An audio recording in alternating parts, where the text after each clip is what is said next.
பழனிசாமி, உங்களுடைய வெளிநாட்டு பயணம் என்பது உங்களுடைய முதலீட்டுக்காகத்தான் நடத்தினன்ற ஒரு விமர்சனத்தை முன் வச்சிருக்கிறாரு.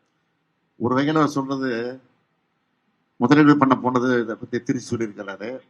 நான் என்ன பொறுத்தவரைக்கும் சொல்ல விரும்புறது, சுயமரியாதை கொள்கையில முதலீடு செஞ்சுட்டு வந்திருக்கிறேன். அந்த பெரியாருடைய உணர்வுகளை, பெரியாரை பத்தி அந்த நாட்டுல முதலீடு பண்ணிட்டு வந்திருக்கேன். அதுதான் உண்மை. அதுதான் அந்த அடிப்படையில் சொல்லியிருப்பாரு நினைக்கிறேன். சார், அதிமுக செங்கோட்டையன் அவருடைய பதவி பறிக்கப்பட்டிருக்கு. இதை பத்தி உங்களுடைய கருத்து என்ன சார்? ஆக்கபூர்வமான கருத்துக்களை பேசிட்டு இருக்கிறோம். இந்த அக்கபூர்வமான கையில் தான் கேட்குறீங்களா? சார், தமிழர்களை சந்திச்சீங்க. தமிழர்கள் தமிழ்நாட்டுல முதலீடு செய்யணுங்கிற மாதிரி அழைப்பு விடுத்தீங்க. அவங்களோட எதிர்பார்ப்பு என்னவா இருக்கு சார்? அவங்களோட ஆர்வம் என்னவா இருக்கு? அளவு கடந்து ஆர்வமா இருக்கிறாங்க.